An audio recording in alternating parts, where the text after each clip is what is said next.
안녕하세요. Good 반갑습니다. afternoon. Nice to meet you. 할로 구텐탁. 아살라말라이쿰. 네, 지금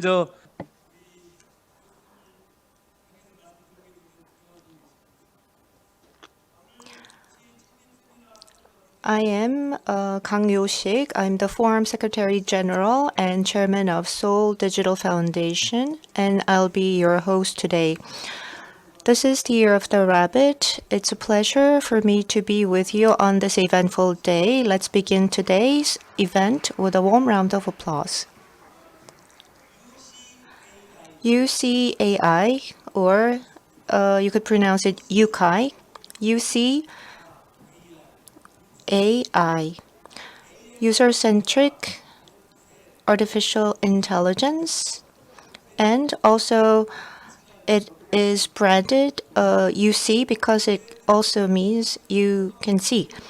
The more we use the brand, I think it will become more and more loved and will become popular. January 30th, 2023. Today is the day of user-centric artificial intelligence. I'd like to thank everyone for being with us on this momentous occasion. If I say UC, please respond with AI. UC? UC? Thank you very much.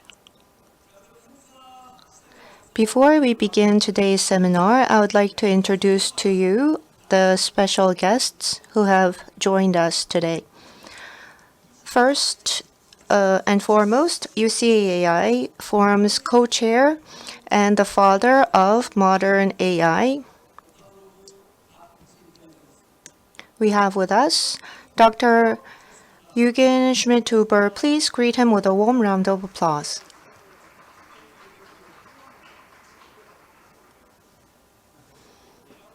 And we have UCAI Forum's co-chair, President Park Kyung-yang, who's the CEO of Horix Infotech. And we have Mr. Han Sang-man, who is the steering commissioner of UCI AI Forum, and he's the president of Korean Academic Society of Business Administration. And we have Mr. Choi Hyung-lim, who's the chairman of Busan Digital Innovation Network. And we have Professor Lee Kyung-jeon, who is the head of UCAI Forum's Research Center and who is also heading the Big Data Research Center at Kyunghee University. And we have Mr. Bill Anawati, who is a U.S. attorney who used to work for U.S. Treasury, and he's now heading the Investment Advisory, ANARI. And we have Professor Moon Jung-suk, president of Digital Consumer Agency and who's a professor at Sookmyung Women's University. And we have Mr. Kim Yong-woo with us. And we have the former ambassador to Saudi Arabia, Mr. Cho Byung-woo.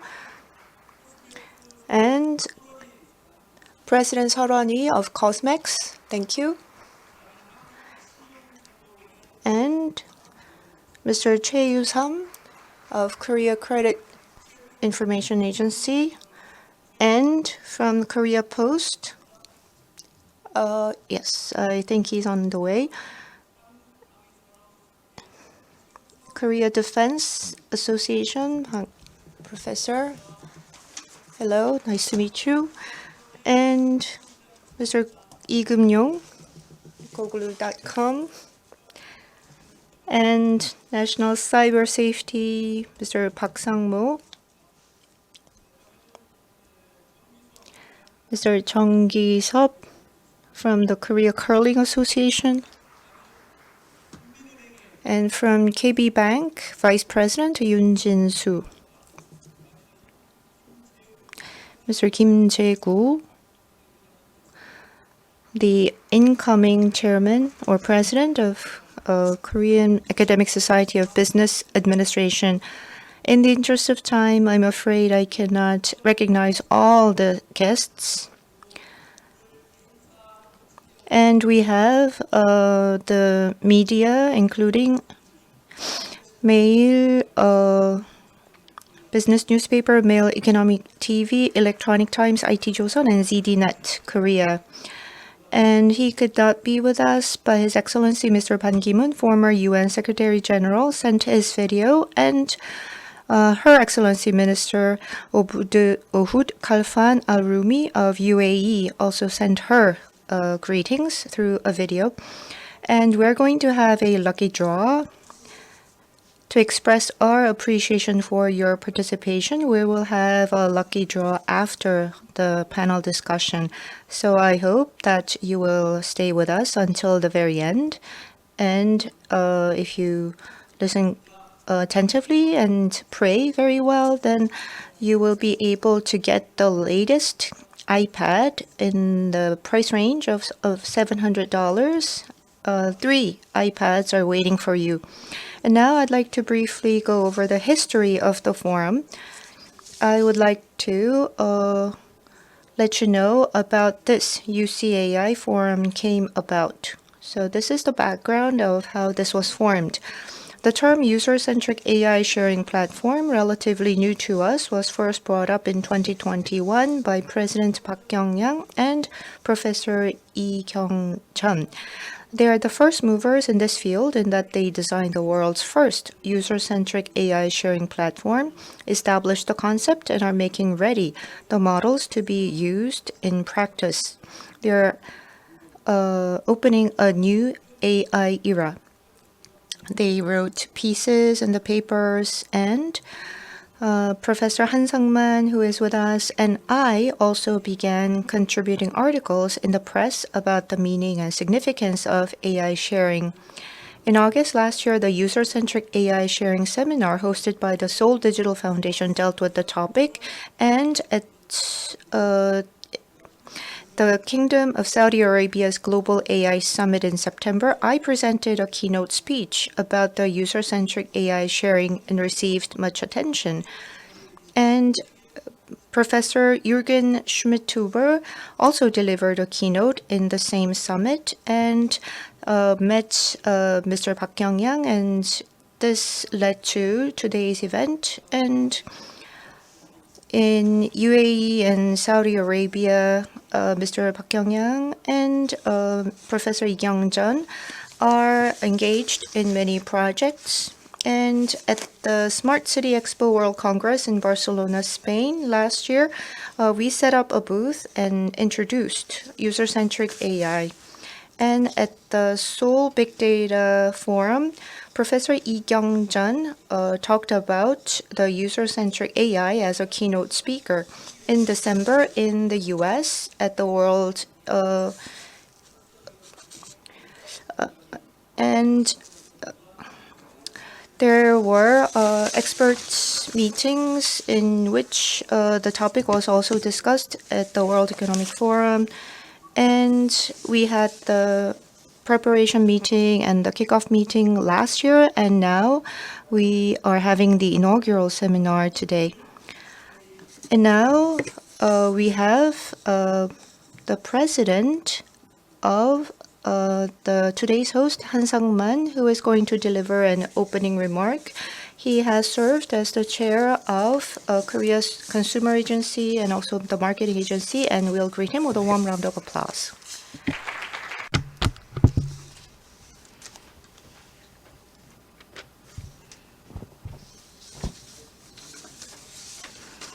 Ladies and gentlemen, greetings. I would like to thank all the distinguished guests for joining us here today. Today, at today's forum, we will be discussing User-Centric Artificial Intelligence, or UCAI. This is the inaugural seminar for the UCAI Forum, and I am delighted to be part of the forum today. I think that today's event has great significance.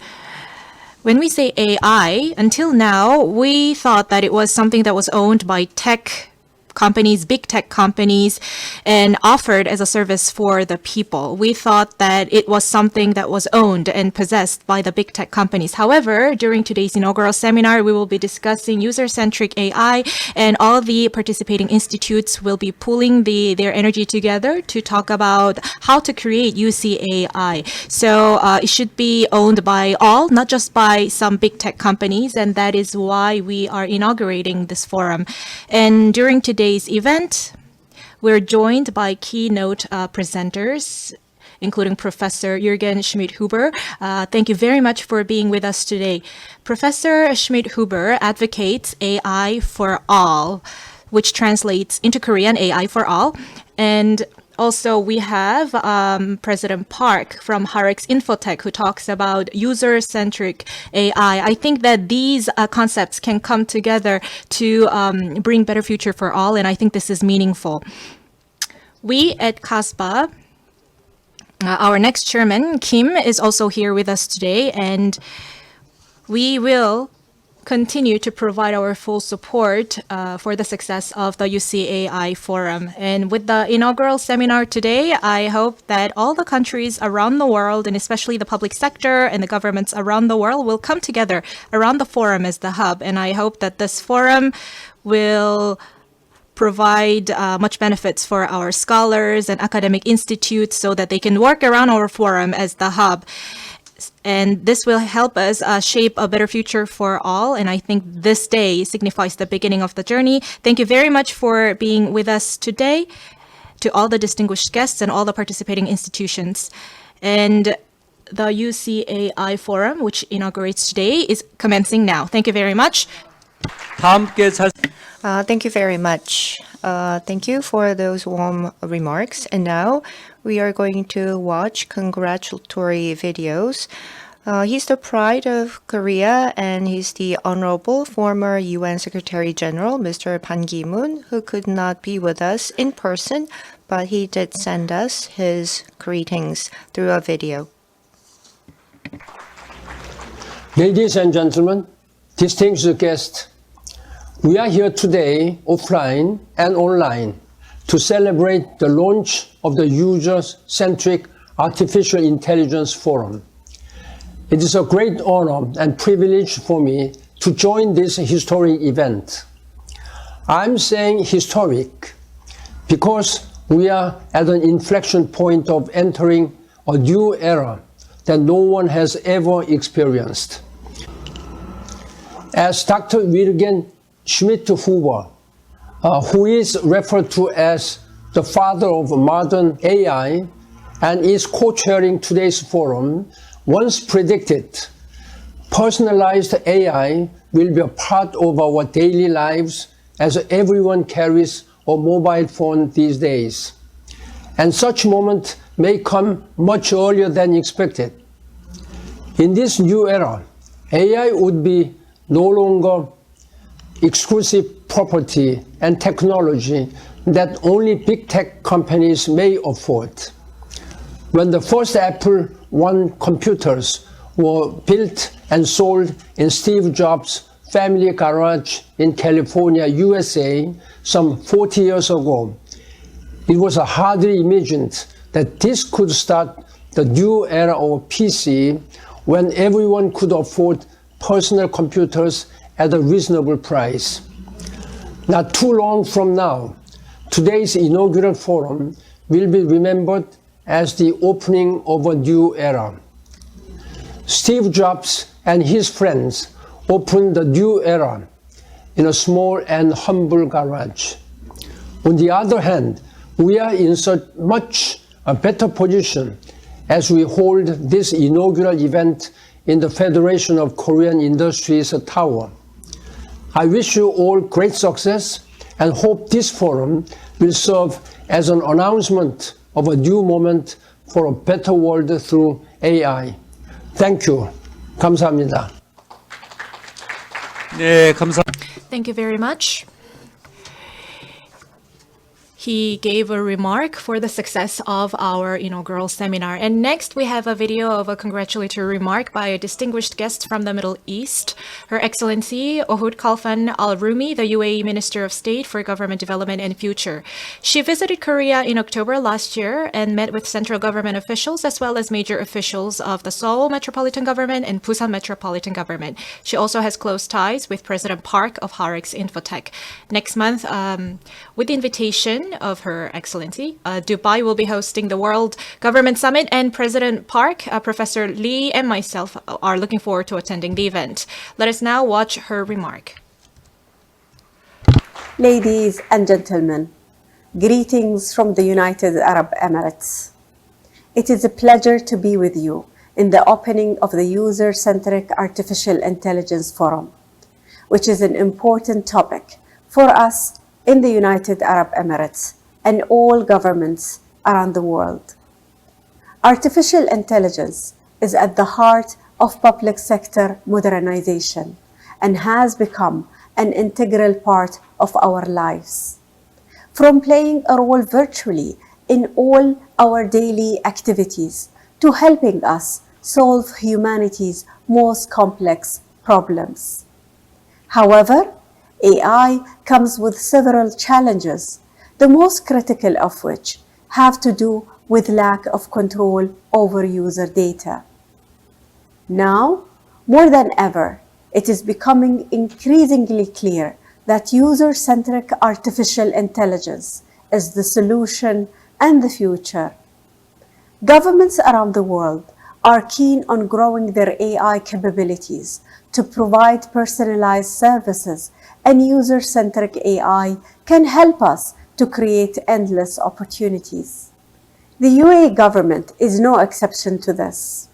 I look forward to working with Korea to explore how user-centric AI can help us accelerate digital transformation and adopt advanced technology to develop government work. I'm excited to use this platform to gain key insights which will help us shape future governments. Thank you. 네, 감사합니다. 여러분 잘 아시겠 Thank you very much. As you know, the UAE is one of the first to assign the minister designated for AI and related development. And she, as the Minister of Government Development and Future, mentioned user-centric AI during her remark. And as you know, Neom City of Saudi Arabia is a city centering around AI and related technology. And this shows how UCAI is being celebrated in the Middle East, including the UAE. And now we will have declaration of the vision for our forum. I would like to ask co-chair Mr. Park, members of the participating institutions to come up to the center of the stage. Professor Park and everyone, please come up to the stage.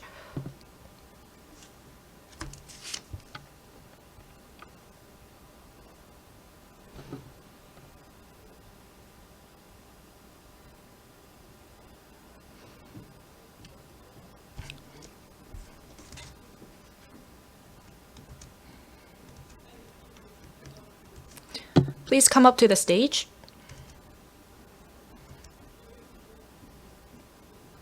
This way, please.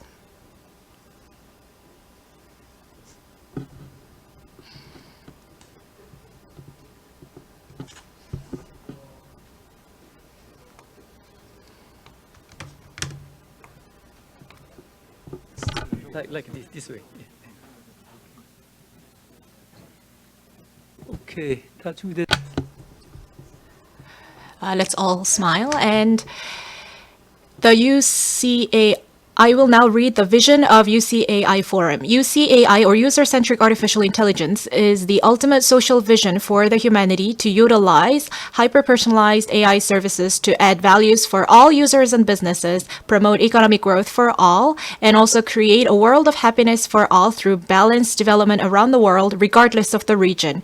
We hereby declare our actions for the new future to be shaped by user-centric artificial intelligence as follows. Number one, we will lead UCAI UCAI for promoting users' capacity and happiness. We will realize UCAI that contributes to the profit-making and growth of businesses. We will pursue UCAI that resolves global digital divide. And last but not least, we will build a new user-centric economic order, January 30th, 2023. Let's give a big round of applause. 인사 마시죠. 네. 네, 맞습니다. Thank you. 오케이.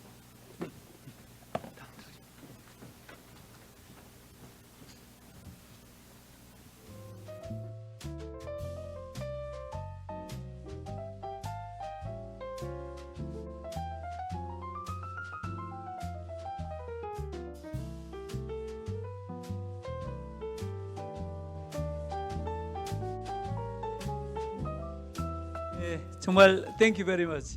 Thank you very much. Did everyone enjoy his keynote? No one was falling asleep, I noticed, and I was all ears as well. I'm sure you have your own opinions, but I think we are all in agreement why Dr. Schmidt-Huber is dubbed the father of modern AI.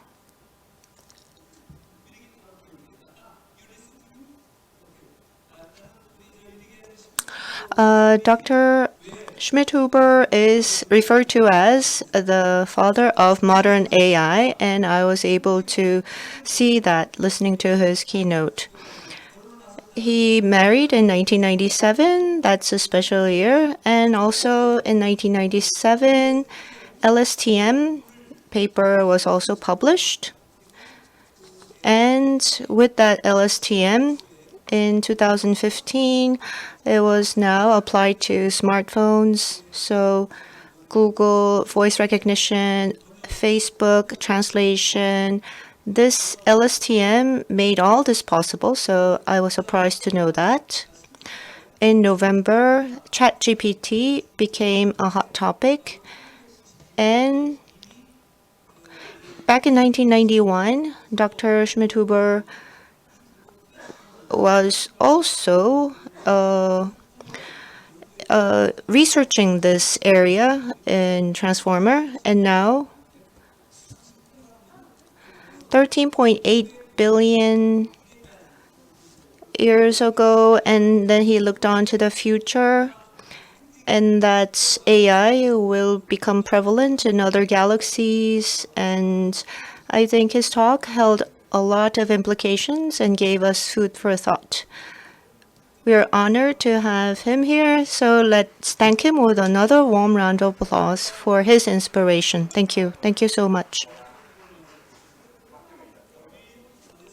Professor William Schmidt-Huber keynote speech, which inspired us a lot. Thank you very much. 다음은 And now we would like to listen to Mr. Park Kyung-yang, who is also the forum's co-chair, and he's the CEO of Harex Infotech.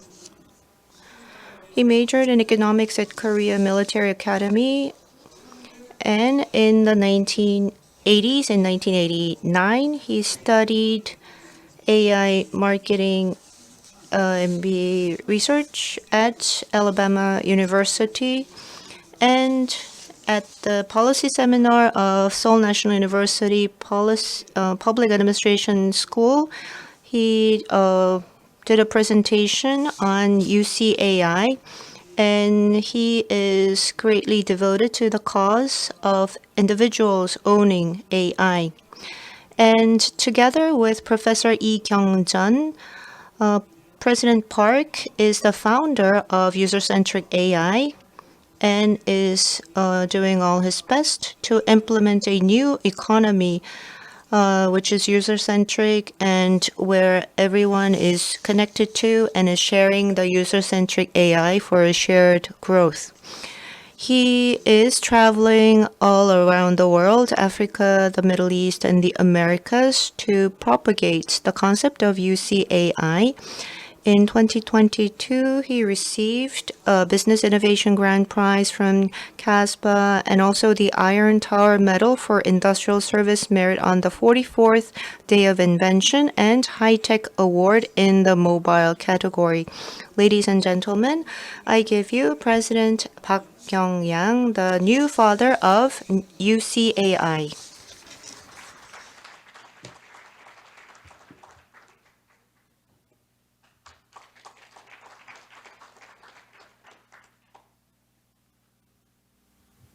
방금 소개받은 박경양입니다. Good afternoon. I am Park Kyung-yang, as was just introduced. I am the co-chair of User-Centric AI Forum. It's an honor to serve as the co-chair. Today, I would like to talk about user-centric AI for a better world.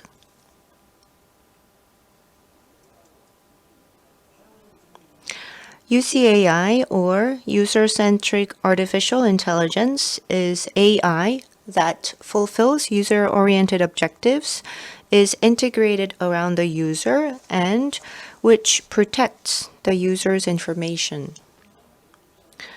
UCAI is a huge social vision and a task which tries to solve the problem of monopoly and deepening gap caused by the development of artificial intelligence centered on existing providers, especially the big techs.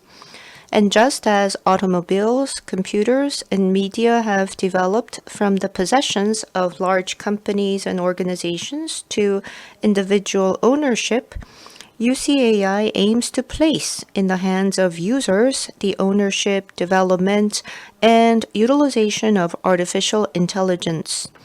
In order to realize this task, users must have data sovereignty and provide data at their own will to have their data protected. So in that regard, user-centric artificial intelligence is the answer. In order to realize user-centered artificial intelligence, a federated learning technique that enables artificial intelligence to be developed without forcibly collecting and integrating user data is needed. It is necessary to develop a user-centric digital me algorithm that monitors and recommends appropriate actions for improving the condition of the user once the user sets his or her objectives, and a platform that integrates and shares it centered on users' needs to develop in each field. In this way, personal life will become more enriched, and entrepreneurs and businesses can have more business opportunities and achieve business success. UCAI, UCAI, or User-Centric Artificial Intelligence, will lead to a better world where all of us can prosper together.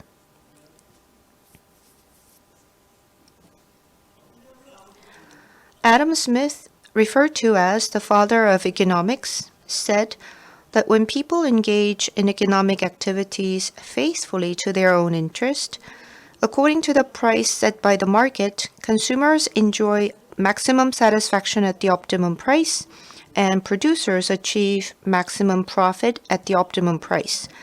Such balance of supply and demand is established, and the power to maintain it is the invisible hand, or the market price. Adam Smith's ideal invisible hand presupposes a market in which all market participants work hard and resources are traded efficiently, and prices are determined not by just a few, but by all market participants. So no one imposes a certain price, it is determined by the market. In other words, it is premised that a perfectly competitive market is achieved as information on price and location flows without restriction among market participants. From the consumer side, the invisible hand presupposes that users should be able to access and use market information such as price and location without any restriction. But it is difficult for individuals to do this on their own, and searching such information is no easy task. Each person has different needs depending on time, place, and environment. If someone takes care of this, then the range of individual choices will widen and the utility value and benefits enjoyed by individuals will increase alarmingly. This is hyper-personalized artificial intelligence service, and what makes this possible is UCI, user-centric artificial intelligence. And from the supplier side, the invisible hand presupposes perfect competition. The biggest weakness in a free market economy is monopoly. So far, the main policy measures have been antitrust laws, offline anti-monopoly, weakened business hours control, and online platform regulation.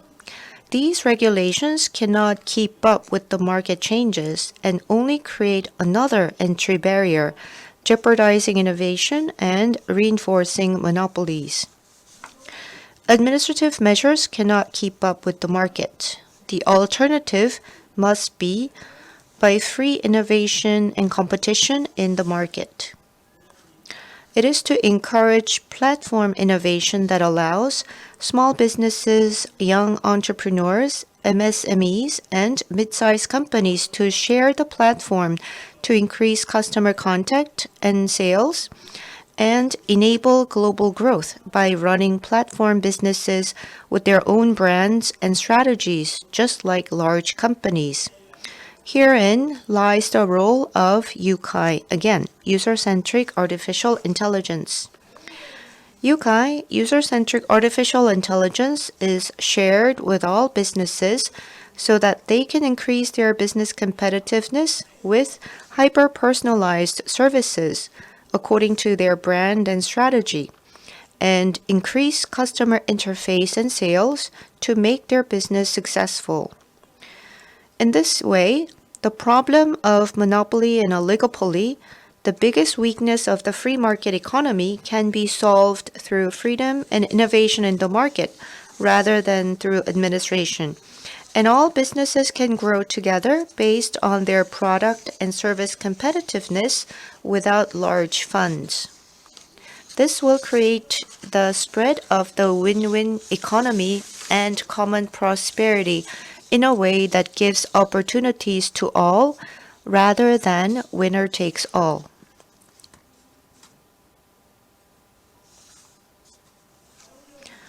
If user-centric artificial intelligence is expanded globally, all users and businesses around the world will be connected to the global user-centric artificial intelligence network, increasing profits for all users and businesses through hyper-personalized artificial intelligence services anywhere in the world.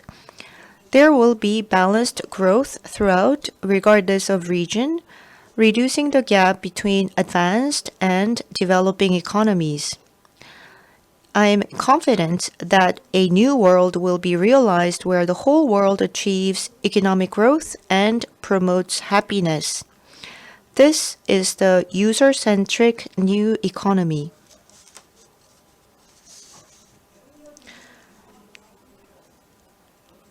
Investment expert groups from the UAE and the US are making efforts to create the UCI Growth Fund in order to spread the user-centric AI ecosystem around the world at an early stage and grow exponentially.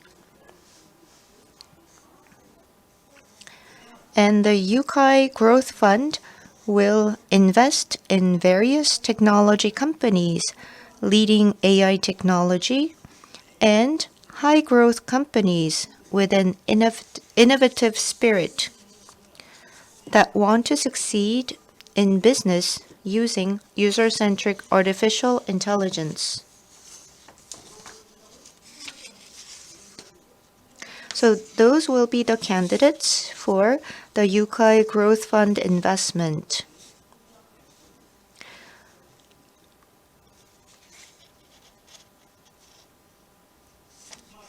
We are confident that UCAI, Yukai, will lead humanity to a better world and promote the happiness, profit, and well-being of all people.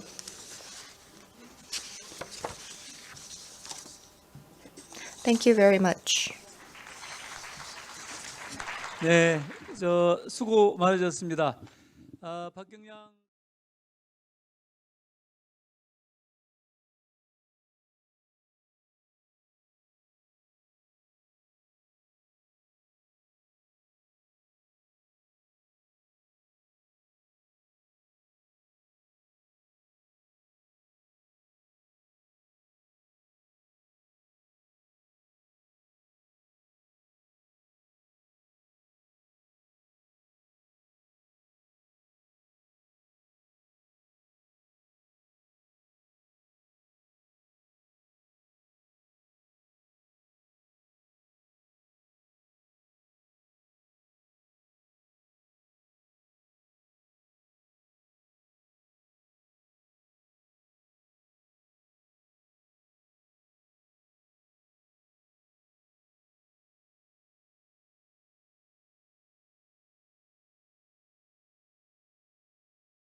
네, 감사합니다.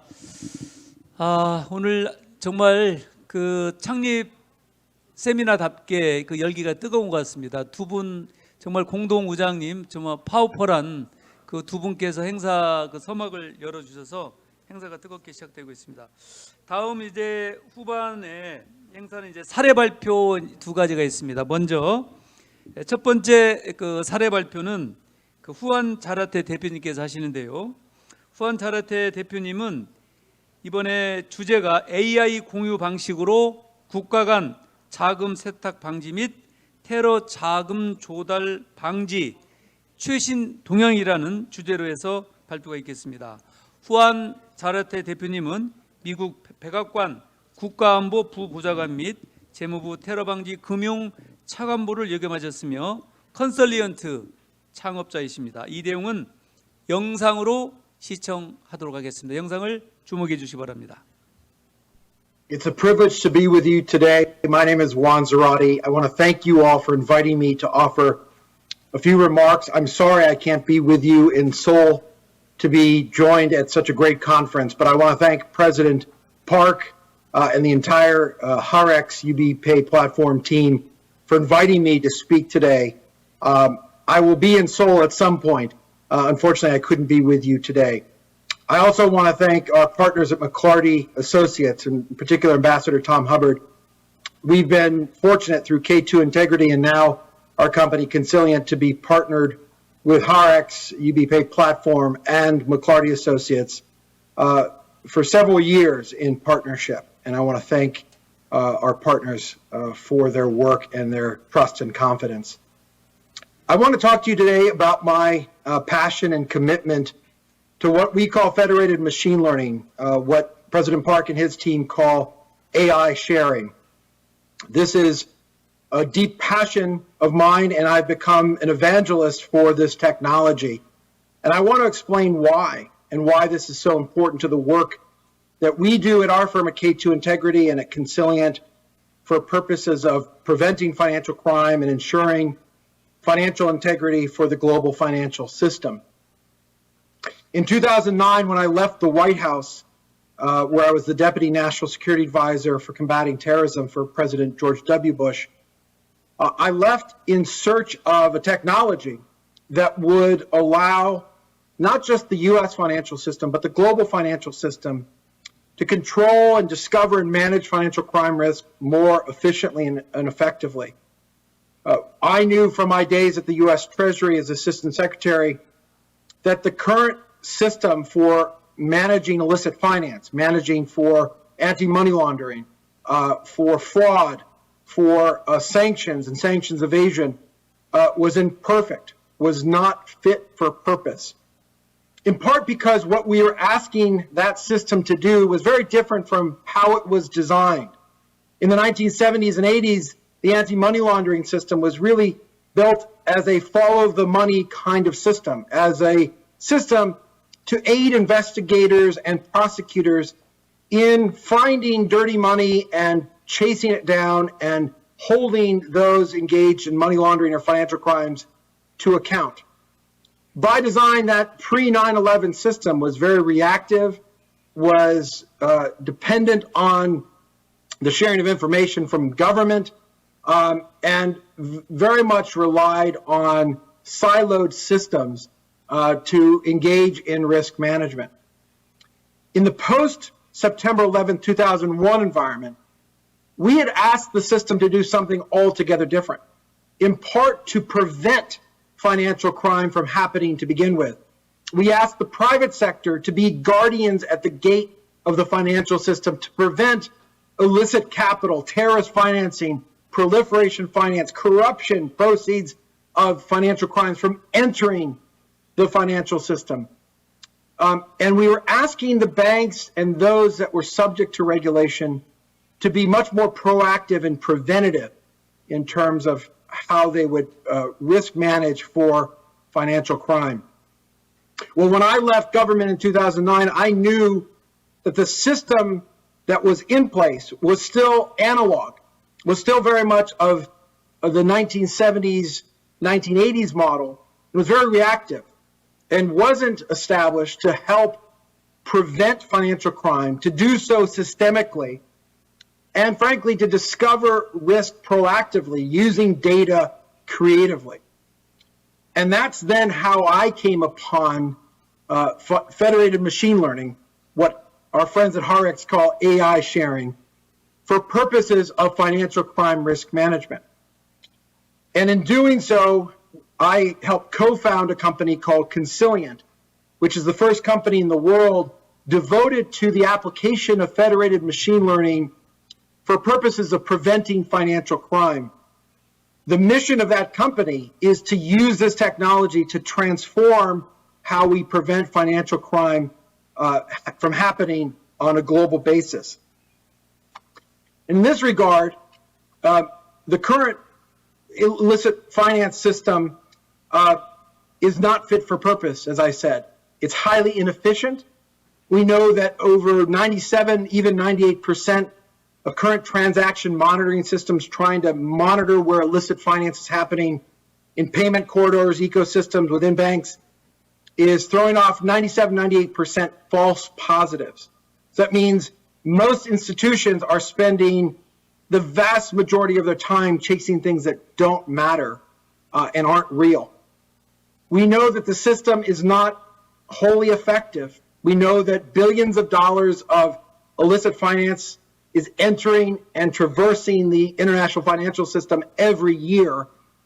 And at best, we're often left chasing the dirty money, chasing the actors through the various corridors of payments and through institutions and across jurisdictions. And we know that the expectations for those regulated institutions like banks, payment service providers, even crypto virtual asset service providers are only growing. The regulatory attention and requirements are that you know your customer deeply. You understand your counterparty risk. There's a deep understanding of ultimate beneficial ownership. There's a sense of understanding source of wealth and source of funds. And there's a requirement that you begin not only to understand your customers and clients, but that you are constantly assessing and looking at the transactional risk tied to your client base and your products and your jurisdictional exposure. And so those expectations are only growing, with billions of dollars of fines issued against financial institutions, and a regulatory expectation around the world for greater awareness and transparency when it comes to dealing with financial criminal activity. All of this is happening in a data landscape that's more complicated. The current paradigm, of course, is that to have enterprise-wide risk management, you have to have a collective common view of the data. So you have to have a common data lake or data source or golden client source of information around which you can build your analysis and your risk management tools and controls.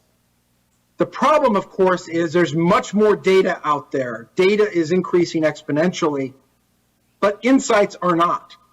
Data is hard and heavy to move. We know that there are huge concerns around personal identifier information and the privacy and security attached to personal data. And of course, we know that jurisdictions around the world are getting more and more sensitive about the movement of their citizens' data outside their borders. The movement toward data localization laws are increasing. And of course, we have the trajectory of the payment system, which is more and more disintermediated, less centralized, more federated.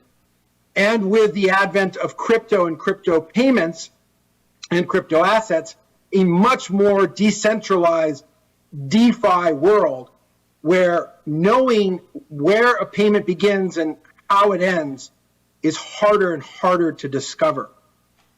So it's in that context that federated machine learning and AI sharing is a fascinating, if not elegant, solution to the numerous problems that we face. And of course, what you have with federated machine learning or AI sharing is the movement of analytics instead of the movement of data, the extraction of insights and not actual data or personal identifier information. And with the application of federated machine learning, then the promise of not just greater efficiency, but the discovery of new risks based on behavioral analysis and machine learning to understand where there are pockets of risk and suspect behavior before the traditional rules will find it and before the human investigators can chase it. And so this is the excitement of this technology. And so when I went in search of technology leaving the White House, I eventually came upon this technology, a group of scientists, data scientists like Gary Schiffman, the co-founder of Consilient, who are working on the use of this technology in different ways. Companies like Intel that were looking at the use of federated machine learning for confidential computing and finding ways of securing the application and the deployment of federated machine learning models and ecosystems. And finally, Harek's UBPay platform, which is thinking creatively about how to use AI sharing to meet their customer needs and demands and to understand customer behavior. And it's in that context that Consilient is a partner to Harex and wants to find a way of being a foundational component to the Harex ecosystem, the UBPay platform ecosystem, but other ecosystems within South Korea, between South Korea and other jurisdictions and economies, and certainly within and between enterprises. And the importance of this is the discovery of unseen risk or new risk that's important to discover, the potential for collaboration, shared risks, shared insights, shared costs, and the ability to rethink what information sharing itself means. There is the possibility to not only change the paradigm from trying to collect all the data in one place, but to use data and to interrogate it where it resides in situ to gain new insights. So that what we're talking about with information sharing, whether it's within an enterprise, between enterprises, with government and the private sector, is a much more dynamic way of thinking about sharing insights through the movement of the algorithms and the analysis provided for by the machine learning, as opposed to classic movement of data, which is very hard to do and often very sensitive and impossible to do. A final point, and this is why I am so excited as a former government official and now as a private sector partner and actor and co-founder of Consilient. We think this technology, and certainly what we're trying to do at Consilient, solves 5 fundamental policy and regulatory and market demands all at once. It helps solve for the inefficiency of the system, less false positives, more focus on financial criminal behavior that actually matters. It gets at the effectiveness of the system. We are now trying to discover proactively where risk sits, as opposed to waiting until it happens and then chasing it down years later. It solves the issue of data security and privacy, which is more and more at the fore of concerns of customers that don't want their data misused or moved or analyzed in ways that are uncomfortable. With the ability to interrogate data without extracting the data, you solve that problem quite elegantly. And it solves the issue of data localization as countries or jurisdictions demand that data not leave their borders. You can begin to then construct a federated model, a network model that doesn't rely on data in one country or another or is restricted by those laws, but instead the technology enables the multi-jurisdictional insights that come from the application of federated machine learning. And last but certainly not least, and critical as we think about what compliance in the digital payment, digital asset domain looks like, in a more disintermediated and decentralized financial system, with the growth of payment platforms like UBPay platform, with the emergence of virtual asset service providers, and as the strong survive this current crypto blizzard, there will be a need for new technologies and new approaches to allow for compliance risk management in a decentralized financial world. That's exactly what federated machine learning allows for. It's what AI sharing holds the promise of, and it's why the conference you're at is so interesting and important. And again, I want to thank President Park for the invitation to be with you. I hope you feel and understand my passion for this technology and why I've invested so much time, energy, capital into working on this for Consilient, and why we are going to be partnering with institutions around the world, starting there in Seoul with PowerX, UBPay platform, and authorities to bring this vision of a much more effective, efficient, secure financial system to life, using new technologies that solve those hard problems in an elegant way. I want to thank you again. I hope you all have a great conference, and I wish you all the best. Goodbye. 예, 후안 자르타 박사님. That was a presentation by Mr. Zarate. Thank you. He talked about federated machine learning, which could help prevent financial crimes. And also, it could better manage and reduce the invisible financial risks. UBPay ecosystem and user-centric artificial intelligence have an aligned vision and objective. Collection of data is limited realistically in many ways, and by sharing insights instead, we can draw various solutions for many problems. We will now have our second presentation for this session by Professor Kyung-Jun Lee under the title of User-Centric AI Technology, Business Model, and Industry Ecosystem. Before we hear the presentation, I would like to briefly introduce his background. Professor Lee Kyung-jeon was recognized with the Innovative Applications of Artificial Intelligence Award by AAAI, or American Association for Artificial Intelligence, on 3 occasions as one of the world's most renowned scholar in AI. We call Professor Schmidt-Huber the father of modern artificial intelligence. We could call Professor Lee to be the father of user-centric artificial intelligence. Would that be okay? Let's give a big round of applause for Professor Lee. Professor Lee was I think he was the first person to graduate with honors in 3 years with a bachelor's degree in management science at KAIST. He entered with honors the master's course and finished his PhD in industrial management at KAIST, and with continued passion he completed master's and doctorate degree public administration at SNU. He did research at Carnegie Mellon University and the Robotics Institute as invitation scientist, and served as president and executive at various societies and also advisors for various organizations. With his great chemistry with Chairman Park Kyung-yang, he is committed day and night to promoting the globalization of UCAI.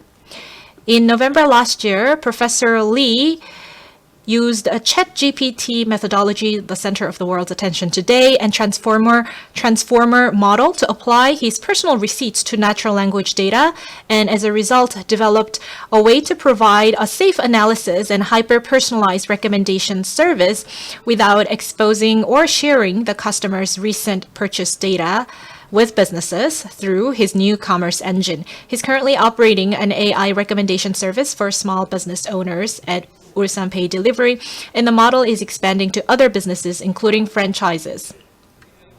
Currently, he serves as the director of Big Data Research Center at Kyunghee University, and he's also the director of the UCAI Research Institute. Please give him a warm round of applause.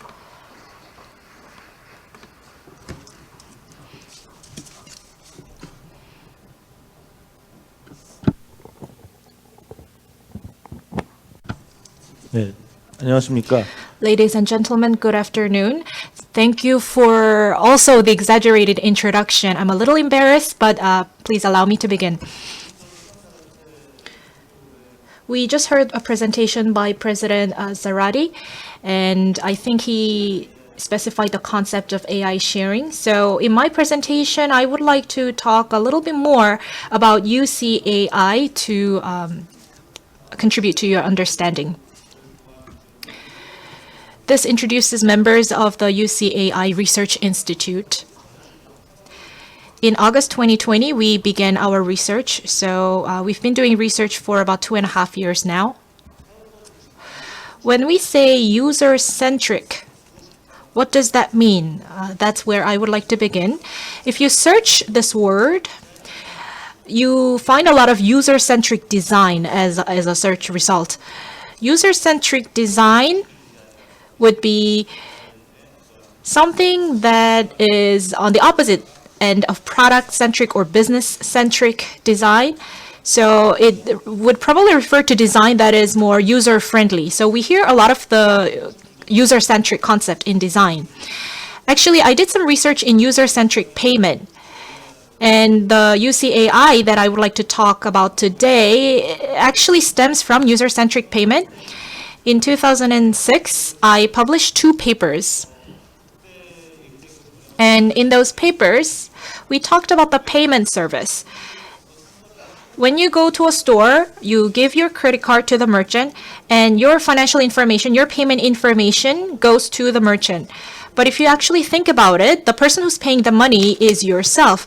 So it would make better sense if the merchant gives his account information to the payer, but it's actually the other way around. So in 2006, we published a paper where we imagined the development of mobile phones. At that time, we didn't have smartphones yet. So we thought if we have a more powerful mobile phone, then we would have a mobile computer and we will be able to access data more quickly. So the merchant would have to give the payer his financial information and account information. And President Park's UB Pay is basically the same as the idea that we proposed in our paper. So Harex Infotech introduced a new business model of the UB Pay platform, and we published our paper. So that's where our relationship began. And so these are the excerpts from our papers. And then we found Harix Infotech that was developing a similar model. So it's not the payer's information going to the merchant, it's the other way around, the merchant's information going to the payer. That was the idea of user-centric model in payment. There are many people who are concerned with AI. So human-centered AI, human-compatible AI are mentioned here. So Stanford or UC Berkeley have these centers. But the word user-centric could be rather ambiguous, and therefore we need to be more specific. And I think user-centric could be a specific alternative. But user does not necessarily refer to individuals. Businesses can also become users, depending on the context. MSBE stands for micro, small, and medium-sized enterprises. And these become users on platforms. But if you think about the existing big tech platforms, the small and business-sized enterprises are not allowed touch points with the customers. And the authority is basically concentrated around the platform provider. And therefore, big tech platforms are developing AI to improve these touch points between the merchants and the customers. And this could actually lead to an AI divide. In order to solve the social problem, we should promote UCAI. I would like to now talk about the 3 core concepts under UCAI. Number 1 is to minimize the use of user data for developing AI. Currently, the AI technology of many big tech companies are quite greedy in terms of user data. Users are not rewarded, and merchants and SMEs are not rewarded for providing their data. And so that's something that should be overcome. So we can even pursue a concept of zero user information, which means we should be able to develop AI with zero user information. That could be sort of an extreme end of the spectrum. And the second concept is user data or organizational data. If that is centralized for development of AI, that could be problematic. As we heard in the previous presentations as well, a lot of the banks and national governments are very afraid and very wary of having their data leave their jurisdiction. It's also probably legally not possible. So when we develop AI, we should not have centralized data because that's not possible, that's not realistic, and that's also not desirable. So at our forum, we have a concept of AI sharing as an alternative. And the third concept is maybe a more future-oriented vision, which is the AI algorithm should fulfill the user's objectives. But most of the algorithms on existing platforms don't work this way. If you look at Kakao Taxi, for example, last winter, if you remember hailing a cab, you would probably have had a lot of difficulties. And some people actually had to stay in a hotel overnight because they could not call a cab, even if there are many cabs on the road. So the existing algorithm is designed to maximize the profits of the taxi drivers. That is the reason. Uber is designed differently. Uber matches the closest driver to the customer automatically, and therefore the customer's waiting time is minimized. So user-centric AI should have an algorithm that's customer or user-oriented. And should the government regulate Kakao Taxi to also adopt a user-centric algorithm? Well, that may not be possible, but we should pursue an algorithm that is more user-centric. And now let's talk a little bit about AI sharing. If you look at the diagram on the left, we have the AI sharing platform, and we basically are the different entities are sharing their AI with the AI sharing platform, which serves as an intermediary body. So the World Economic Forum posed a related problem. It says, let's stop talking about data sharing. Many people today are talking about the need to share data, but realistically speaking, data sharing is not possible. It doesn't make sense in terms of the legal restrictions, in terms of the business point of view. So the World Economic Forum said, let's stop talking about data sharing. Instead, we should start data collaboration, which basically is equivalent to AI sharing. For those of you who are not familiar with the concept, please have a look at this slide. There are 3 hospitals here with their own data, and the patients wouldn't want their data to leave the hospital. The director of the hospital wouldn't want that either. If we use AI sharing, because we cannot bring together all the data, we can have an AI model which is sent to each hospital, and the hospital each trains the AI using their own data, and the AI insights are combined together to create a single AI model. That is what we call federated machine learning.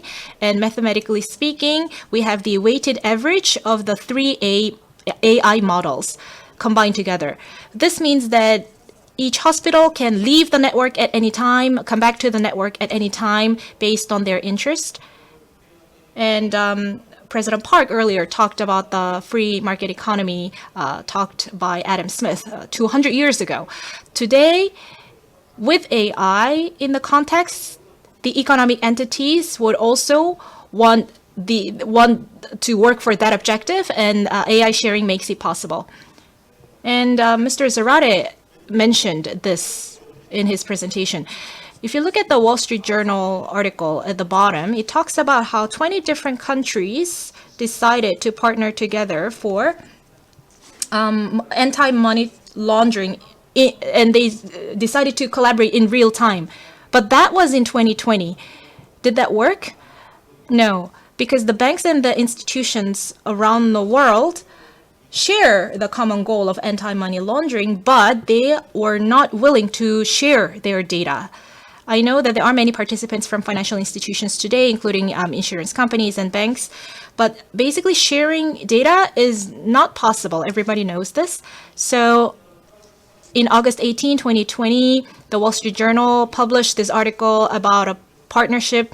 And then in 2022, there's a follow-up article which talks about the MOU failing and falling through. So what happens is the United States and the UK decide to collaborate together for AI sharing for the purpose of anti-money laundering. And then in the autumn of last year, they opened a challenge, and many companies in the US and UK applied, and one of the contestants was DeepMind.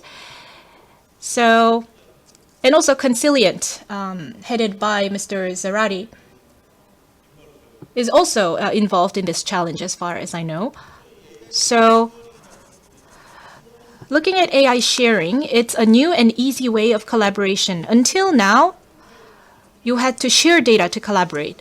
But now you don't need to share data. You don't need to infringe the customer privacy. It's an alternative way of collaboration. The two institutions should now just begin sharing their AI. And this leads to many benefits, and this would reinforce the trust, and this could lead to new services, new products. And then once the trust is strong enough, then they can share data. Because when you meet a stranger for the first time, you don't share your personal information, your smartphone. You first share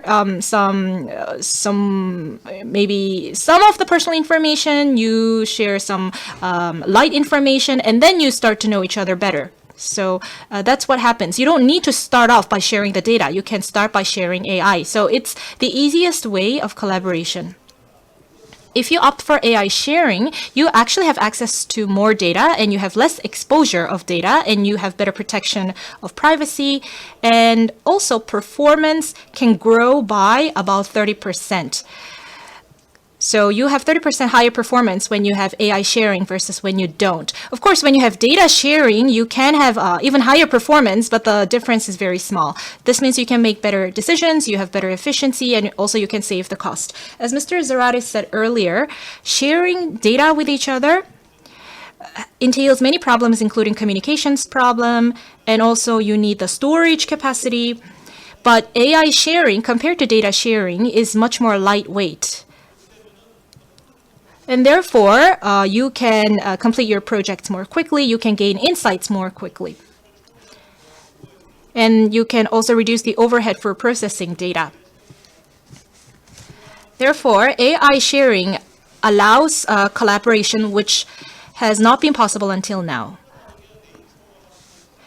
Top journals, including Nature, are publishing more and more papers on federated machine learning. This shows the collaboration of 20 hospitals. If you look at the graph on the bottom, there's the green line, which indicates the global model with AI sharing. 20 different hospitals trained AI with their own information, and this was compared with AI sharing. You can see that AI sharing always yields better results. On the right, you see the result from the biggest hospitals, and these biggest hospitals also benefited from AI sharing. And then you see the results from smaller hospitals as well. The smaller hospitals gain even more benefits. So the big hospital can decide whether to leave or stay, depending on how beneficial it is. And the smaller hospitals would definitely have much to gain from federating with each other. In December, so that was just a month ago, it's a very recent article. This was published in the Korean media outlets as well. So this is a paper that was published on Nature. It talks about how AI sharing can bring about 30% of performance increase. And there is no need for data sharing anymore. That was empirically and scientifically proven now. So this is important not just for businesses, but also for governments. When you meet with public officials, the mayors, they don't want to share their data. When you meet central government officials and also officials from the central government agencies and regional agencies, do they share their data? No, they won't. Government institutions, national institutions, and local governments don't share information or data with each other. That is something that is only natural. And for example, would you want to share with someone everything in your smartphone? No, you wouldn't, because it signifies who you are. You don't want to share all of that with someone else. And you don't need to force someone to share everything about themselves. Instead of data sharing, we should go for AI sharing, which can actually bring a stronger consolidation across society. And you can basically have better interfunctional solidarity. At our institute, we are conducting much research on AI sharing. So we are doing research on combating terrorism financing using AI sharing. And earlier we heard from the UAE minister about how they are using AI sharing. So what I love about the UAE is that they don't use the word disabled people. They call them people with determination. And the UAE is trying to provide one-step personalization service for these people with determination using AI sharing and UCAI. Also, Busan is dubbed the city of AI, and Busan is trying to be the host of 2030 Expo. So until 2030, Busan will try to promote their AI that is more citizen-centric, more citizen-friendly. And a specific example of that is Usan Pay Delivery, which is a service for small business owners in Busan making use of UCAI. So we also have the head of Korea Franchise Association today. So the Korea Franchise Association and Military Mutual Aid Association are working together as members for the same cause of promoting UCAI. To look at some of our research results, we have a recommender system called Transform Rec. ChatGPT is really drawing the attention around the world, and the methodology for this is Transformer.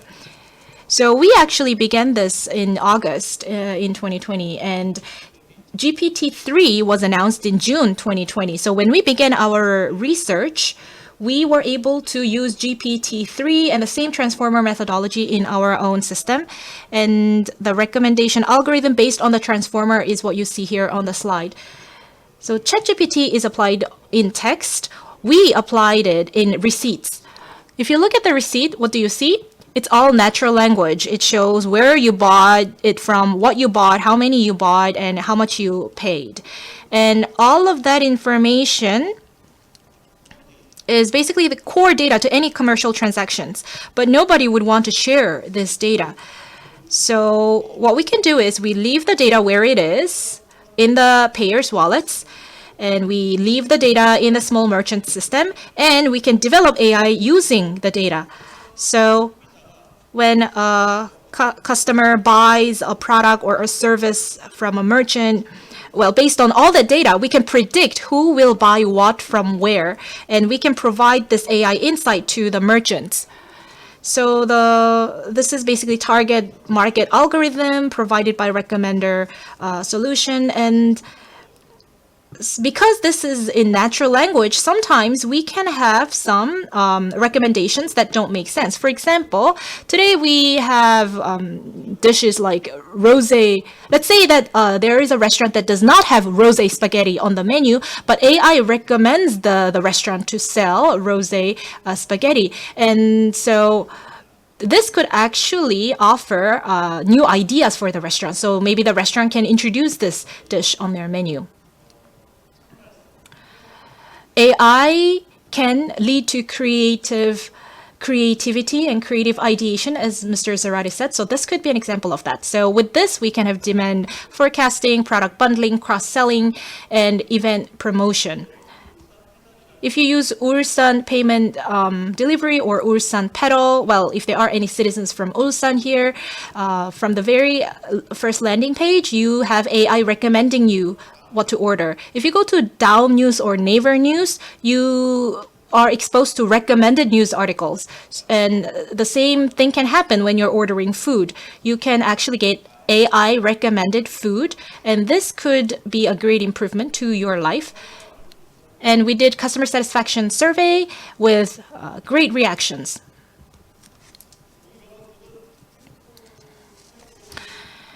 This was possible thanks to the contribution of big tech platforms. During COVID, we wouldn't have been able to order out and live a convenient life without all the big tech platforms because it was difficult to go outside. Big tech platforms definitely made a great contribution. But SMEs lost their touch points with the customers. They lost their data because of all these big tech platforms. So the SMEs are going through many difficulties as a result. Therefore, for the SMEs, we need to share touch points with customers, services for customers, and even data sharing. And the platforms need to step up in providing these to SMEs. I would love to show you a demonstration of what we did, but in the interest of the time, I am only showing you some key points on the slides. These are the receipts, and this shows the engine that was trained to make recommendations. This is the list of the recommended foods. The customer chooses what they want, and you can actually get bundled recommendations as well. And based on the membership of the customer, you can get some discounts. And then it also provides you with cross-selling recommendations with other restaurants. ChatGPT, which is popular around the world, has input data of text. You have text input and text output. So we call this the language model because you have the language input and the language output. However, in our system, this language is replaced by the receipts. The data from our receipts become input in our engine, and then the output becomes prediction of the customer's next purchase. ChatGPT is highly performing today, and I'm very happy to see that because this methodology of transformer is working well. That's what it proves.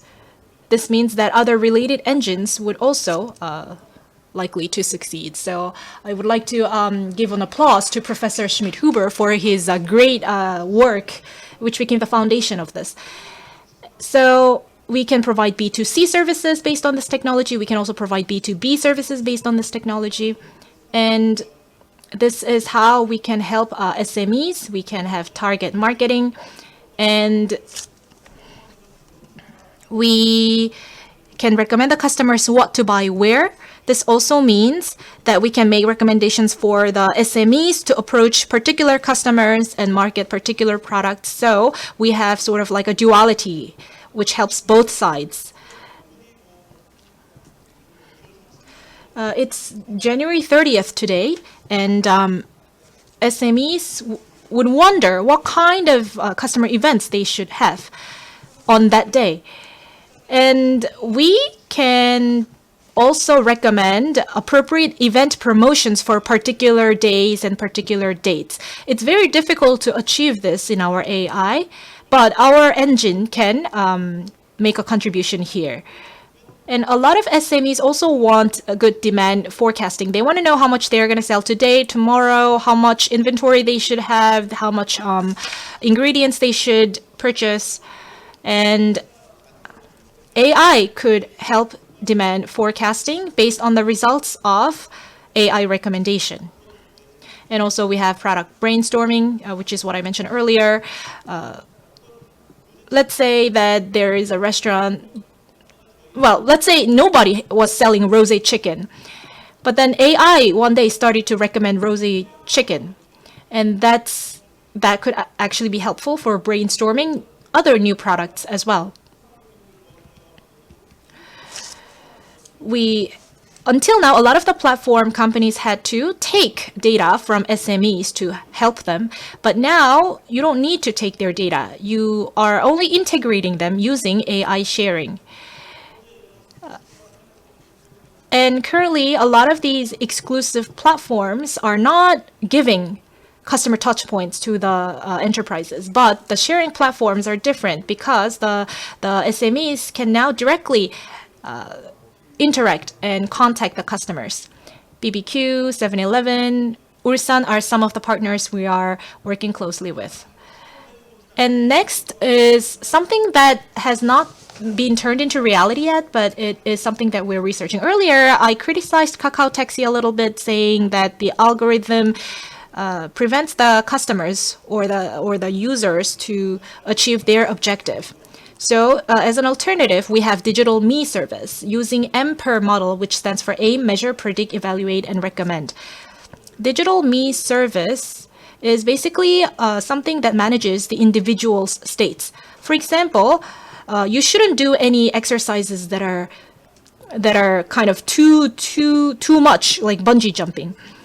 So for example, AI could recommend you to do certain exercises that could prolong your life. It could also make recommendations about beauty, memory, finance, etc. So it could be beauty, health, memory, finance, mental health, and so on. Simply put, if someone says that you can have the management service across all of these areas, but you have to give all of your data, would you do that? No. You want to keep your data. You want the data to stay with you while receiving the management service. There's a lot of research related to this Digital Me service, and I cannot cover all of them in the interest of the time, but basically we want the user to set his or her own objective, and the technology measures the person's state, predicts the person's next state, and evaluates whether the next state is desirable or not, and recommends a course of action. There is a company called Reed, which is an edutech company in Korea. And Reed is actually one of the top, well, it's really top one edutech company in the world. Reed actually publicized data set called Edu Center. And there was something very interesting in Reed's algorithm. So on Reed, you're solving these math questions, math problems, and you end up finding other people who have similar difficulties with you.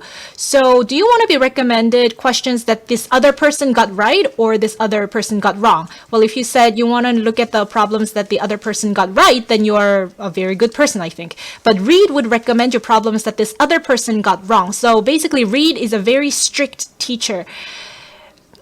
you are basically getting problems that a similar student got wrong, which means that you're also likely to get it wrong. If there are many different problems that the other person got wrong, then what should you get out of this long list of problems? Our research found that out of these other problems, you should be recommended the question that you are most likely to get right in order for you to be motivated, but at the same time, learn and improve your academic performance. This applies not only to your math skills, it could apply to any digital media algorithms. So this is actually something confidential that I disclosed to you today.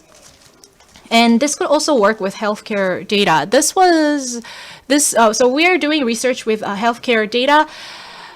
Let me show you a short mock-up. So on digital me service, you can basically improve your eye wrinkles, your diabetes, blood pressure, and so on. You have more and more smart devices that monitor these health conditions, and a platform for managing these health conditions should be user-centric. Let's say you take a picture of yourself. If you look at the left, it shows here's what you look like in 20 years if you don't take good care of your skin. But if you take better care of your skin, then you're gonna look like the picture in the center.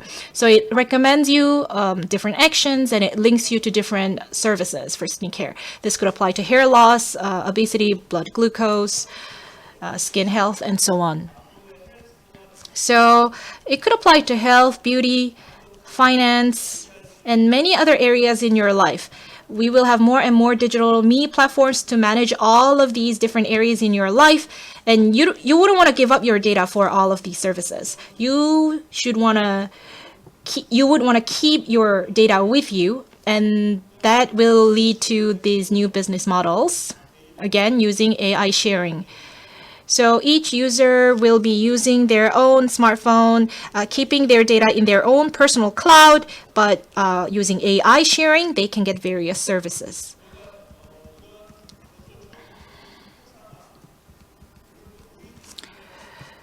And this is not something that we can achieve on our own, and that is why UCAI AI Forum is very important to understand what other companies are working toward this end, how we can collaborate, and we are actually trying to create an ecosystem.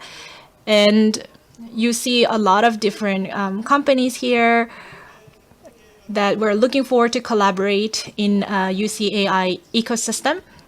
And once UCAI Growth Fund comes around, we can actually have more investment, and we can actually have better funding for ecosystem creation. So that's what we're looking forward to in the future.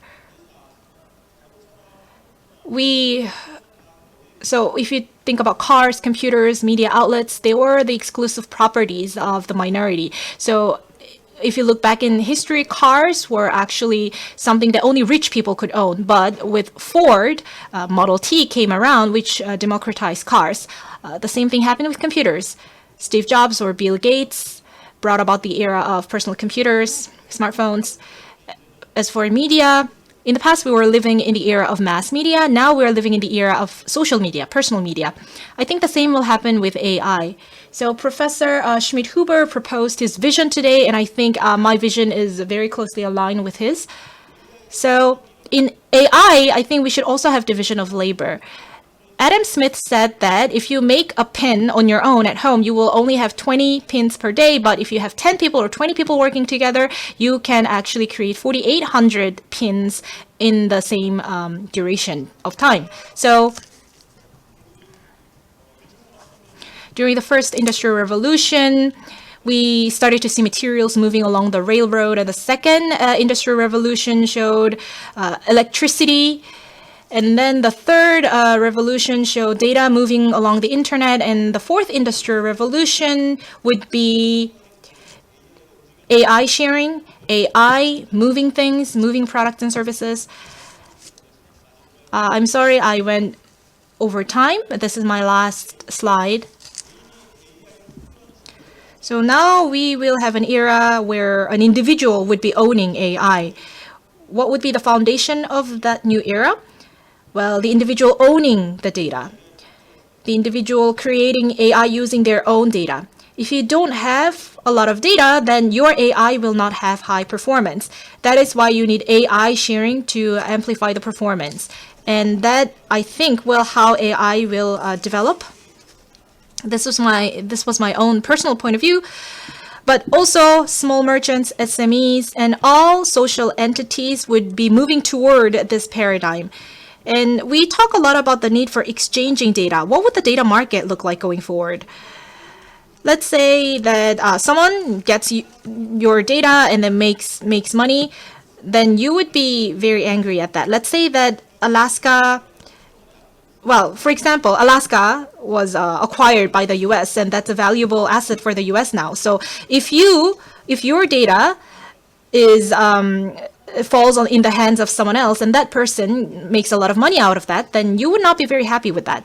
So what should happen is, you, instead of selling your data, you would only be granting access to your data. That would be the future of data exchange market, not selling your data, but rather granting access to your data. So I hope that my presentation helps your understanding of UCAI. Thank you for your attention. 예, 대단히 Thank you very much. The receipts that you don't think much of and you may throw out, AI sharing is possible, and ChatGPT natural language processing and was produced into a commerce engine. Professor Young-jun, I am amazed by his genius. So once again, thank you for the presentation. We've listened to the presentations by Dr. Jürgen, and he talked about the vision of AI for all. And now Professor and Chairman Park Kyung-yang talked about the invisible hand in the free market economy, saying that AI should be used to provide a better world for all. And Mr. Juan Zarate talked about without data sharing, how we can prevent financial crimes, and through federated machine learning. And Professor Lee Kyung-jun talked about not data sharing, but through AI sharing, how we can facilitate user-centric mechanisms. So in that, all the four presentations were in alignment. And do you all agree with me? Then show your consent with a warm round of applause. Thank you. And now we are going to have a panel discussion. We have as the moderator Mr. Han Sang-man, who is the president of CASPA, and as the discussants we have Mr. Park Kyung-yang of Harex Infotech, Professor Lee Kyung-jun, and Mr. Park Ho-jin from Korea Franchise Association. Are you here? Thank you. And Mr. Choi Hyung-nim from Busan Digital Innovation Network, and myself. We will be on the panel. We have the seats ready. So I would like to ask the gentlemen to come and take their seats. We are keeping good time. The panel discussion will run within 20 minutes. So 3 to 4 minutes max for each discussant. Some messages with impact. 네, 안녕하십니까. 패널 토론 Hello, I am Han Sang-man, and I'm the moderator. I'm heading the CASPA, or Korean Association of Korean Society for Business Administration. I would like to ask the panelists to share their insight given our 20 minutes. Through the panel, I would like to pose these questions. In a user-centric AI scheme, why should we consider this as important? Why should we pay attention? What are the forecasts for this type of AI? And to be more specific, to my left is Mr. Choi Hyung-nim, who is heading the Busan Digital Innovation Network. I would like to give you individual questions first and then listen to your responses. For the digital innovation in Busan, how do you think the user-centric AI will be applied to that? So from a user perspective, from a Busan citizen's perspective, how important do you think the user-centric AI is in the digital innovation? And then I have a question for Seoul Digital Foundation. Mr. Kang Yo-sik, who is the chairman of the Seoul Digital Foundation, I have a question for you. So according to the Seoul's future vision, how can the user-centric AI perform its role in line with Seoul's digital vision? So could you talk about that in the context of Seoul? And we have Mr. Park Ho-jin, who is the Secretary General of Korea Franchise Association. And I would like to ask you this. This is about the outlook and the forecast. In the franchise business, user-centric AI, how does it fit into that business scene? I would like to get your take on that. And Professor Lee, I think you have shared with us your insight, but Professor Jürgen Schmidhuber talked about AI for all, and Professor Schmidhuber talked about the data ecosystem. You have to know the value of the data, and he talked about the need for the data ecosystem and the data market. And how does Professor Lee think about this in connection with the user-centric AI? And the last question goes to the co-chair of UKAI Forum, Mr. Park Kyung-yang. What are the future plans for UKAI Forum? Maybe that could be the concluding remark. So I would like to ask Mr. Choi Hyung-nim to answer first. Yes, as introduced, I am Choi Hyung-nim. Currently, I am serving as the chairman of Busan Digital Innovation Network, and we are making contributions to the digital transformation in Busan.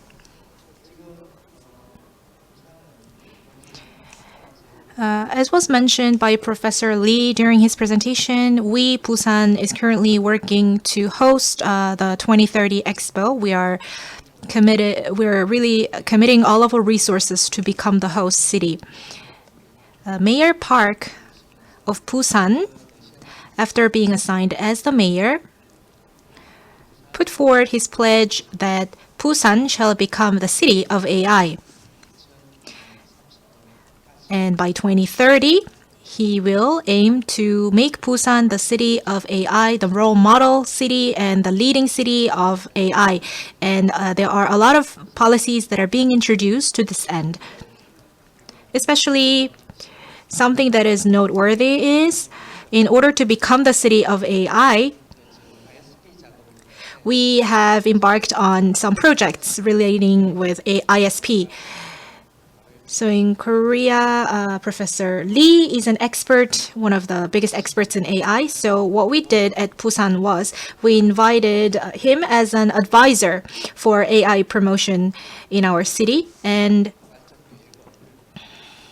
we are working with him to draft our plan to develop AI. So Professor Lee has a major role to play in our endeavor. We have a big picture now, and we have to now come up with specific action plans. So at the city level, at the policymaking level, we are working to provide the benefits for our citizens.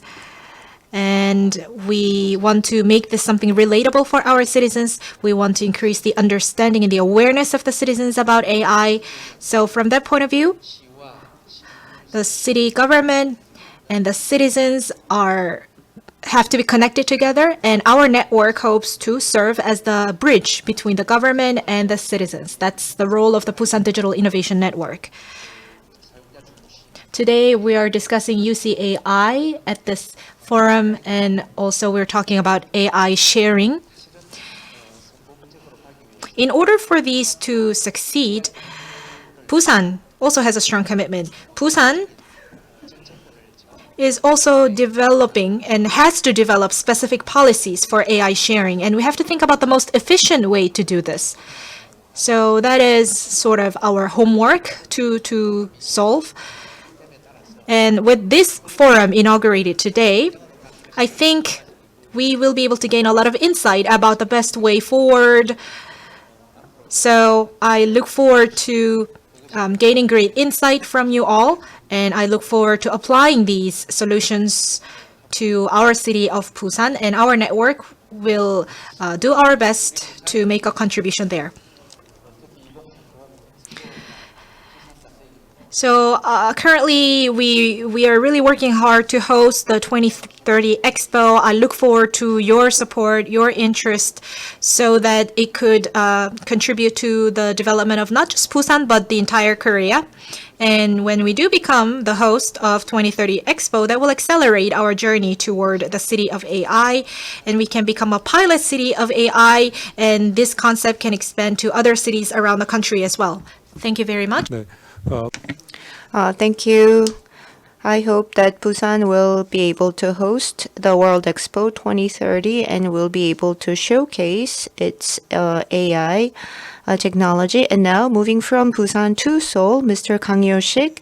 Yes, we are traveling back to Seoul from Busan. I'm sure depending on where you're working, you have different understandings of user-centric AI. It may be familiar to some, and it may be the first time that you hear of it. If you look back on your student days when you didn't know anything, you look it up and you try to read the reference materials and you familiarize yourself with the new concept. So after this seminar is over, maybe you can watch YouTube videos, and if you look up videos on UBPay platform, I'm sure you can come across many helpful materials. Last year, I didn't know a thing about Yukai, but now I feel like an expert because I read up on it, and so this is a natural learning process. So having listened to the presentations and the panel discussions, we do have the 4 presenters who are aligned. We have Professor Jürgen Schmidhuber, who talked about AI for all, and Professor Lee also talked about AI sharing. So it is only natural that the AI belongs to the users, not by the big techs.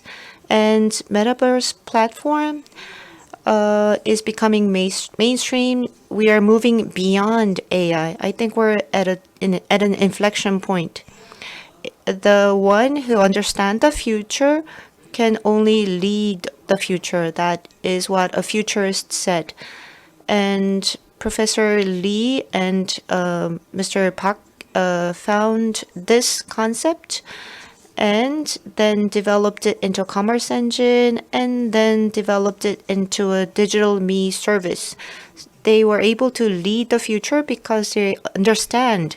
So it's not late for you guys. So please jump on the bandwagon. And I'm sure you will have some opportunities in your businesses. As for our Seoul Digital Foundation, Mayor Oh talks about attractive Seoul, and the key point is to help the digitally vulnerable and to close the digital gap. And having read the Yukai Forum Vision Declaration, one of the action items is to reduce the digital gap. So it could be about the digital devices, but looking at it from a macro perspective, we want to use AI so that there will be balanced growth without any regional differences. So within Seoul, we would like all the citizens to benefit, and for the small merchants and businesses, just like what Ulsan Pedal is doing, we would like to help the small merchants to predict better sales, to get ready by getting recommendations.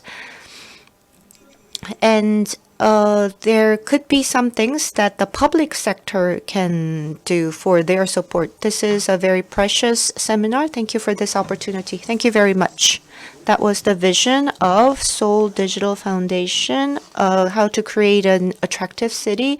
And one of the action items is to reduce the digital divide, and user-centric AI could play a big role. Thank you. 는 산업으로 Next, let's hear the industrial perspective. I would like to hear from the Korea Franchise Association, Secretary General Ho-jin Park. Could you tell us about the perspective of UCAI from the business point of view? Of course. As I was hearing the presentation by Professor Schmidt-Huber, this is what I thought. Nietzsche said that God has died, and in the world without God, you have to be superhuman. And earlier, Professor Schmidt-Huber talked about AI becoming superhuman. So in that world, what should we become? So that was something that I was thinking. And last year, we held the conference of Korea Franchise Association. And Professor Lee, during the conference, gave a keynote presentation about AI sharing. The reason why I invited him as the keynote speaker was as follows.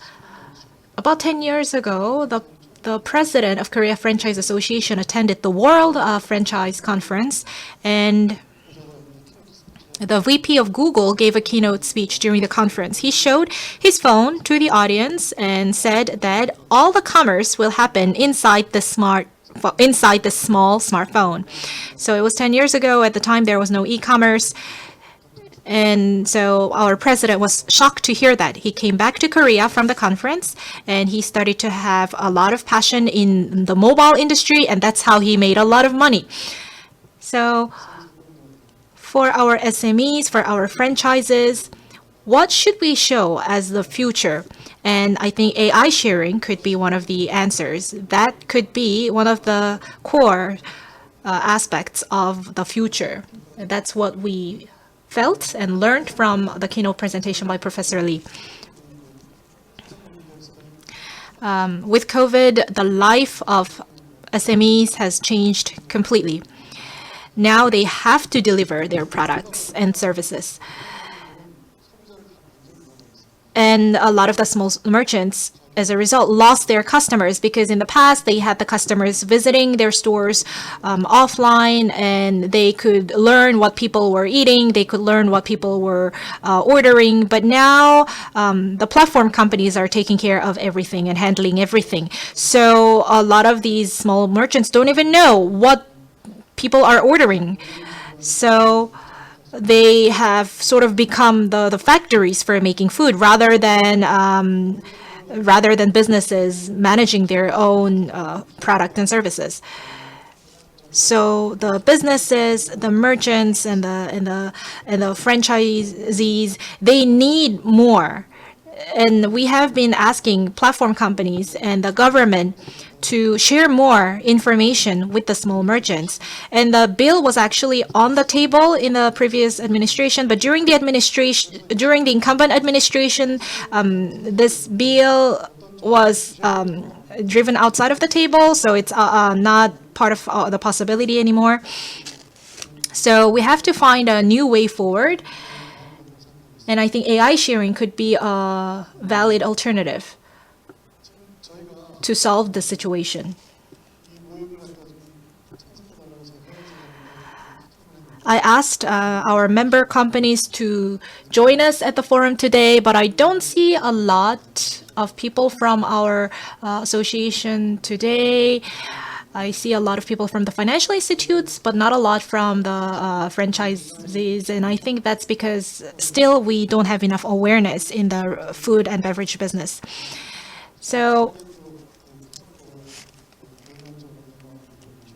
F&B business actually was one of the first people to transition to the online world. BBQ, Hansot, and some of these franchise companies are part of our association, and they developed And if they implement successful business models using AI sharing and UCAI, I'm sure that this will expand to many other franchise businesses to find new ways of doing their business. But to achieve this, we have to have one good best practice. Then it will expand across the ecosystem. Thank you very much for your remark. In the franchise world, there are challenges related with government regulations, and therefore the alternative could be to adopt AI sharing and other new innovations as new alternatives for the industry. Thank you. And now, Professor Lee, I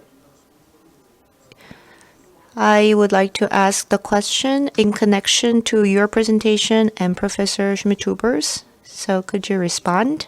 You talked about data market. Well, I talked about data market and how it works. It's not rather moving the data itself, but to provide and allow data access and to get rewarded for that access. So that incentivizes the people to allow the access. And I talked about the case of Alaska. And as for Professor Schmidhuber, he talked about the omega and how it's similar to singularity. But I am opposed to this concept of singularity. He talked about the omega coming in 2040, 2030 time, but I don't believe that such innovations, big a bang type of event will occur, but it's very difficult to predict the future. But after today's seminar is over, maybe I could have a talk with Professor Schmidhuber individually. Human-dominated society, will it come to a closure? That's from Yuval Harari's Homo Deus. And many futurists talk about that topic. But I think humans will have the control. And this is not just to predict, but if we look at the efforts from our UCAI forum, it's not predicting the future, but we are creating a desirable future. So we do not want to monopolize the data and AI. Data will be left to individual users and organizations, and to get their cooperation, we have to exchange incentives. And to create such an economic system will be desirable. So we need all the intelligence of the society's members to all go up. It's not like there's going to be a dominant AI system and that there's going to be a superhuman AI that will control the world and the rest of the mankind will live like slaves. I do not believe in that type of future scenario. Of course, Professor Schmidhuber did not say that will happen. He said that a new world will open and there will be new AIs exploring the space, and they may develop new resources in the new frontier for the benefit of mankind. If Professor Schmidhuber would like to say something in response, I think this would be the great time.